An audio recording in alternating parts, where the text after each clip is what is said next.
Hello everyone, welcome back to Bear Has Landed. That's right, this is the Jan Mayen campaign coming straight at you, and we are going to get right into it. So, when we last left off, Jan Mayen was in this very lengthy Regency Council. Still got 4 more years left of that, but once that ends, I suspect Jan Mayen will be declaring war on somebody very, very quickly after that, because they know that they can take any one of their neighbors easily, and that includes Ming. So we will have to see what exactly they do, but in the meantime, we can check out this this nifty little place in the ledger, the coalitions, and it looks like Bahmanis is still the target of a coalition. Now, I've heard that coalitions very rarely happen in India, but let's see. Let's see what this...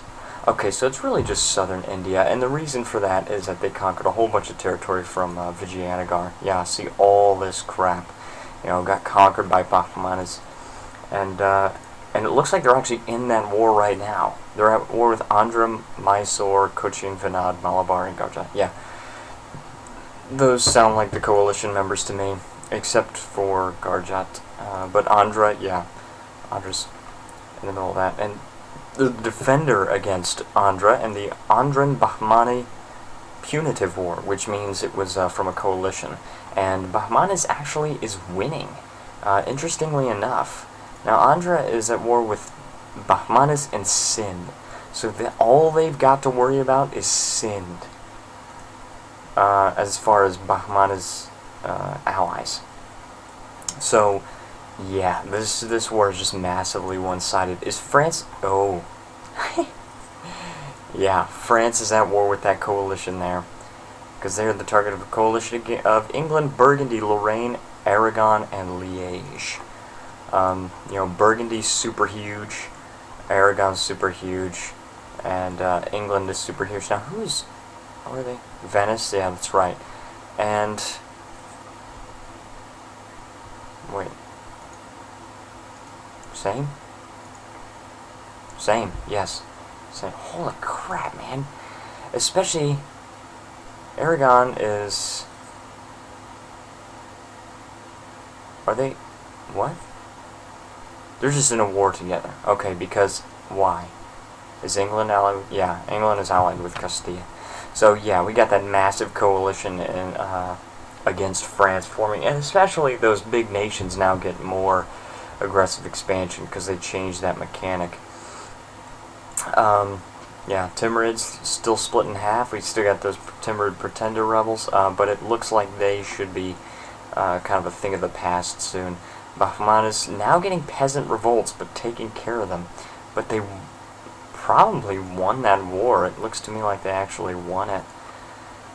But when you take a look at their aggressive expansion, it's not looking so great. Minus 93 with Vijayanagar, minus 71 with Andhra, and even minus 34 with Gondwana, 32 with Mewar.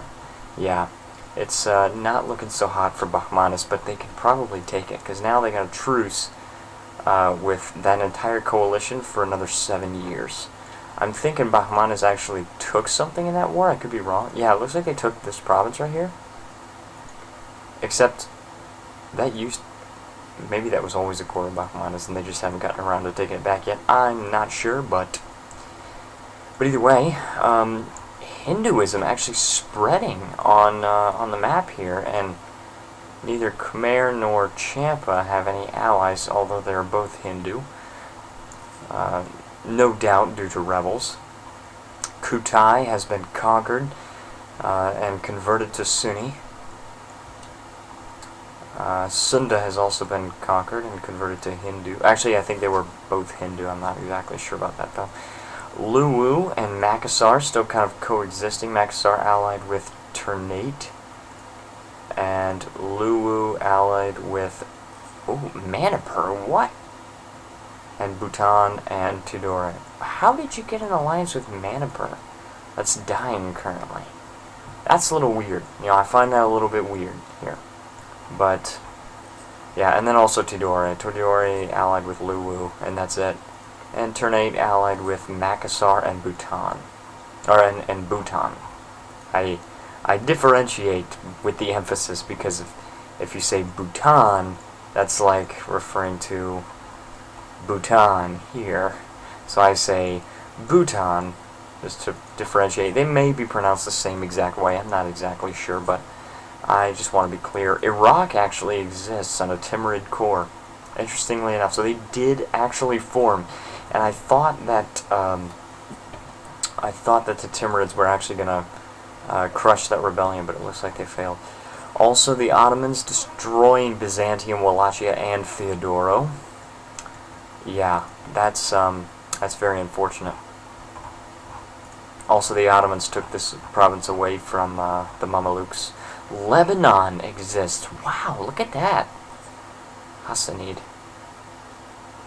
Very interesting. You almost never see Lebanon. Now, they don't have unique ideas. They just have generic Arabian ideas. So that's definitely something.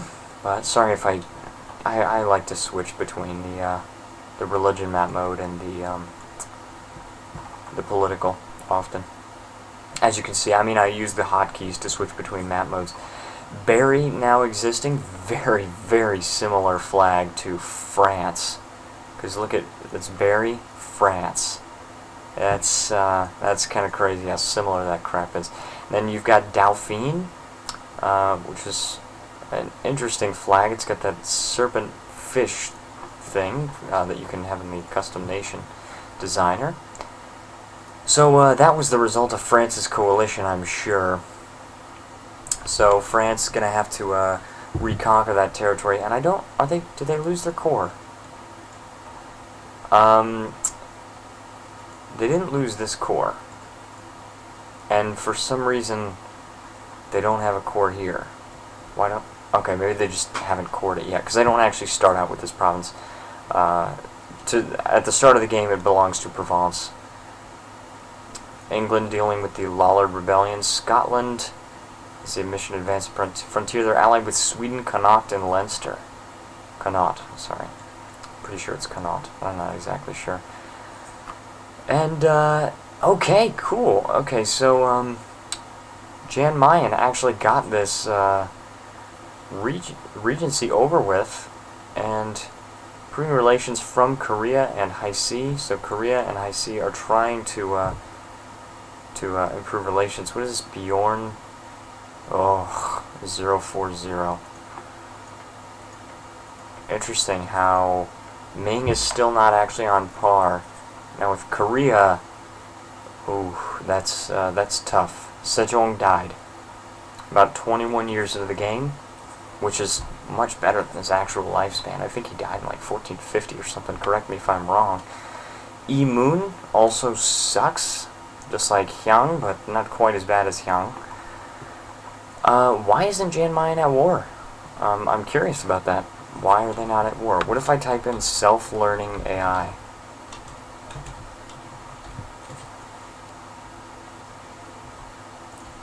Will they actually, is Jan Mayen actually going to attack somebody? Do they have aggressive expansion? Sort of. Yeah, minus 22, minus 38 for Zhanzhou. Minus 15 with Ming. Yeah, they're kind of letting that tick down. I'm not exactly sure what's going to happen here because Jan Mayen does still have... Oh, they're at war. Ming, Haisi, and Zhanzhou. The attacker against Ming and the Jan Mayen conquest of Gaizhou. So, oh, jeez. They're battling the Ming fleet, but they have more heavies than Ming. Oh, that's such a tragedy. Let's slow down to 4 speed so we can watch this war. Okay, so Jan Mayen decided, hey, I want Gaizhou. This is, that's the province that they've decided that they want. They want Gaizhou. So let's see, they're sieging Beijing. Okay, this is really cool. I mean, it's cool to watch, although like I said, I'm rooting for the rest of the world. I'm hoping that the rest of the world can pull it together, but Ming, I don't have much confidence in them. The plus 50% discipline is just not something that Ming is going to be able to deal with at this point in the game, especially if they do as normal AI Ming does, and keep the bureaucrat faction in power, which is minus 5% discipline, which is completely idiotic for Ming to do. But, you know, they're AI, so you should come to expect this. Basically, I can see two major things getting in the way of Jan Mayen's world conquest. And those two things, actually three things. The first one is coalitions, right? Eventually they're going to tick off so many people, they're going to have a coalition so massive that they might actually lose some territory, maybe some battles. We don't know. But my prediction is that eventually they're just going to tick off so many people that, you know, they won't even be able to deal with a coalition so huge. The other thing, another thing that's going to, I think, get in their way is manpower, or lack of, I should say. Because Jan Mayen does start out. Ming is actually at war with multiple countries. Oh yeah, Korea? Why Korea? The defender against Korea in the Korean conquest of Fudan. Ah, okay, so Korea wanted Fudan. They attacked Zhou. Ming joined. Okay. Yeah, lack of manpower. Now, Jan Mayen, as you may know, I think I mentioned this in the first episode, they start out with 1 million manpower. They're already down to 750,000 about 25 years into the game, and that manpower will not last forever. And so I can see it possibly getting in their way if they eventually run out of manpower, because obviously Jan Mayen just doesn't even care about attrition at all. They were sitting on Gaizo with like a 60-something stack, just taking 2.5% attrition, and that was just horrible. Just like I think a lot of the AI just doesn't care about attrition, but especially Jan Mayen, because they've got that minus 50% to the attrition. But that minus 50% is still nothing to ignore. You know, you still got to pay attention to that minus 50 to that attrition, which Jan Mayen is not doing. The third thing I can see getting in the way is the unbelievable amount of discipline that a lot of the Westerners have late game. See, because like France right now, they don't have any extra discipline. They don't. Now let's see. Somebody that takes a military idea. No, Aragon takes maritime, which makes sense for Aragon. Of course, Castilla takes exploration, but they have an extra 5% discipline in their ideas. Portugal, of course. Why did I even think? Austria, do they take diplomatic or influence? Okay. Milan doesn't have their idea group yet. Switzerland takes administrative. What does Brandenburg take? Innovative. Okay, well I know these countries take some idea groups that's actually going to get them discipline. Humanist for Lithuania. Theodoro. Oh yes, Theodoro, I'm so proud of you. Byzantium, on the other hand, I'm very, disappointed. I'm very disappointed in Byzantium. The Ottomans are currently at war with Castilla and Portugal. Interestingly enough. Well, once they're at peace, they're gonna move. They're gonna move their capital to Constantinople, and they're gonna lose all that unrest because it turns instantly to Turkish culture, Sunni religion. They automatically get a core on it and whatnot. Are they actually trying to make it into a core? Not right now. There's the Hagia Sophia. What about these guys? Are they coring these guys? Yeah, they're coring that. Venice is converting Negroponte to Catholic. Okay, but yeah, I'm very proud of Theodoro, and they actually have cored this land. Although it's doubtful whether or not they're going to be able to convert it to Orthodox. Yeah, we'll see. Plus, they're allied with Wallachia, which is a one-province minor. It's kind of doubtful that they'll get any meaningful allies, especially since Lithuania doesn't really like them. Poland is hostile toward them. Crimea is hostile. Georgia is just neutral. Now, Georgia probably would be their best option, and they could possibly attack Crimea. Because Nogai maybe has a chance of not joining them. Joining Crimea? And we don't know. And then even if Yeah, even if no guy did join, it's doubtful that they would get military access anyway. Unless Georgia asked, but they're hostile toward Georgia as well. So, yeah, probably not. Yeah, oh gosh, Jan Mayen, come on. Now, like, oh gosh. I wanted to pause this so you could see their discipline. Okay, they're going to Kaifeng, and they will, well, they might meet. Okay. No, they didn't meet. Alright, they're going to Luoyang. And they're, oh no, they're going to Nanyang. Okay, so we don't even, oh, here we go. See? Plus 50% discipline. Yep, and Ming has the bureaucrat faction in power. That is so horrible. It's so tragic, really, because look at this unbelievable discipline advantage that Jan Mayen already has, and then Ming makes it even worse with the bureaucrats. Just really bad. You know, so, let's see. Yeah, they're definitely winning this war. You see, this tiny country with no allies is at war with all of this and winning just insanely well. Yeah, so Castilla, Castilla finishing the world's conquest, or the world's conquest, the reconquest. Granada secured an alliance with the Ottomans.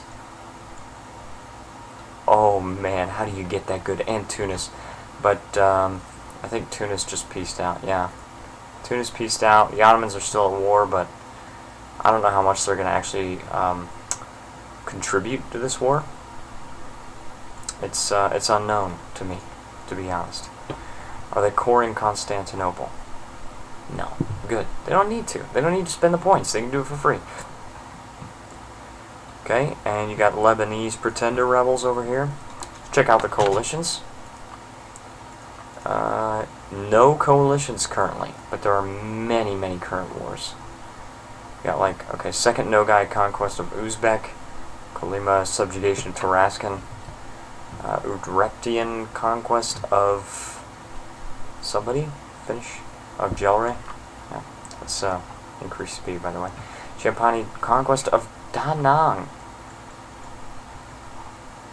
Now look at this. Da Nang, Champa trying to reconquer that, because this is actually Indrapura is the name of the province under Cham control. It's Cham culture, Hindu religion, it starts out anyway, although now it's going to have religious zeal. Yeah, till 1482, 11 more years. Champa is now allied with Mysore and Nepal, which is really weird. Why would you get an ally all the way over here and then Nepal, a one province minor in Limbuan, for development? I don't know, it just doesn't make much sense. Kham allied with Karadel and Guj. I have played, I don't know if you guys are familiar with my channel, I have played Karadel before. It was insanely fun. Back in 1.11, I believe. Yeah, that was very, very fun. And I've also seen a Sarigyo Gear campaign. I've wanted to play a Sarigyo Gear, but new Buddhism mechanics, I think they need to be tweaked a little bit before I get back into them. Yeah, so I don't know, but I do want to play another Buddhist nation soon. So we'll see. I have played as Pegu, as I have probably mentioned before, and also, I've tried playing as Ayatollah. I really want that achievement, the White Elephant, I think it's called. And, yeah. So you have to play as Ayatollah and conquer all of Indochina, which is basically like all of this up here. It's actually involving none of the provinces that Ming owns at the start. You just have to conquer just up here, and then down, I think, all the way to the end of the Malay Peninsula. This is part of Indochina, Johor is, but then not Bintan. So you actually just need to conquer all the way down to here. This is part of Indonesia. Okay, so just all the way down to here, and then all the way as far up as this, as Hikamti Long. And then all this is part of Indochina, but you go over here, and this is just part of China proper. Yunnan, China proper, and Asia. So, yeah, I think this is just Indochina. I don't think there are any... Oh, no. They have East Asian Trade Port. But other than that, I mean, that's just a trading company area. Other than that, I don't think there are any sub-regions of Indochina. It's just this huge region right here. Yeah, so let's check up one more time on Jan Mayen. They're just destroying Ming. I'm wondering if they're going to take Beijing. They don't actually have a claim on it, but I don't know. You never know. They might. And Korea might take a lot of territory from Zhangzhou. We'll see. Maybe Korea might end up being a formidable foe for Jan Mayen. Not. I highly doubt it. Jan Mayen currently converting Keaton to animist. And let's check one last time to see if they... Yeah, no Norwegian culture, so they're still not culture converting. No separatism. It's right religion, they have a core. Yeah, so they can convert it, they're just choosing not to. They see better uses for their diplomatic power. But anyways, I think I'm going to end that episode here, but I want to thank you so much for watching, everybody. This is ending up being a very interesting campaign. I think it'll only get more interesting from here. Yeah, so once again, thank you so much for watching, and I will see you next time.